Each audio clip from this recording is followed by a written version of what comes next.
God made everything and everyone. He even made Fidel Castro. That's what my abuelos, or grandparents, Ana and Julian Espinosa, always taught me. That meant the revolution was God's doing, too. At the very least, He allowed it to happen. When I was a boy, that made no sense to me. I wanted to know if we were being punished or tested. Nobody could tell me for sure. Abuela Ana wasn't complaining. She never complained about anything. She merely observed that God didn't miss a beat. We Cubans might have felt that He had abandoned us, but that wasn't true. Nah, it was the rest of the world that had forgotten about the people of Cuba.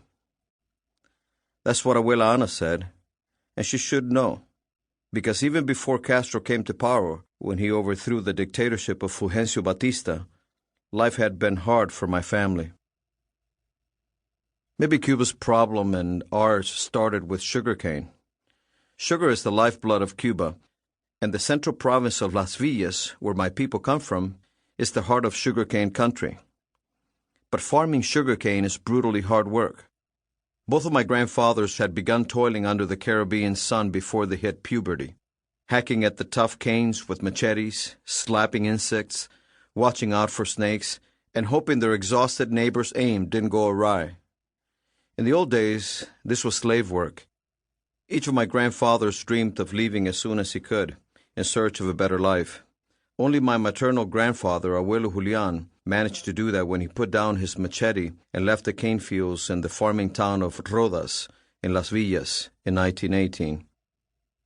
My other abuelo, Alfonso Calcines, was a sharecropper in the town of Cumanayagua. He and my abuela Petra had 17 children, 12 of whom survived childhood. My father, Rafael, whom everyone called Felo, was their youngest son. They rented a small house on land owned by a wealthy Spaniard. In return for their labor, they were allowed to keep part of the sugar crop. This provided them with their basic needs for food, clothing, and shelter, but nothing else. When my father was 8, one of his brothers was killed in a shooting accident, and my grandfather died suddenly of grief, probably either a heart attack or an aneurysm. He left his family nothing but the clothes on his back and a few pieces of furniture. The wealthy Spaniard had no use for the rest of the family, so he told them to get off his land and make sure that they didn't take anything that didn't belong to them. Even the machete was his. Abuela Petra had a brother in the city of Cienfuegos. He offered to take in the family until they could get back on their feet. So one day, Abuela Petra and her remaining children, in addition to the one who was shot, 4 others had died of childhood maladies, walked 30 miles along the dusty roads of rural Cuba until they arrived at their new home. Cienfuegos was called Cacicasco de Jagua in the 18th century when it was founded. Then, Fernandina de Jagua in the 19th century, and finally, Cienfuegos, after a Spanish capitán general. But its nickname has always been La Perla del Sur, the Pearl of the South. The buildings are well constructed and elegant. Cienfuegos boasts the most geometrically perfect street plan in Cuba, perhaps in all of the Caribbean. It's said that one can shoot an arrow through the heart of the town without ever striking a building. Before Castro came to power, the port bustled with ships sailing under every kind of flag. A majestic Spanish fort, El Castillo de Jagua, still dominates the turquoise waters of the bay.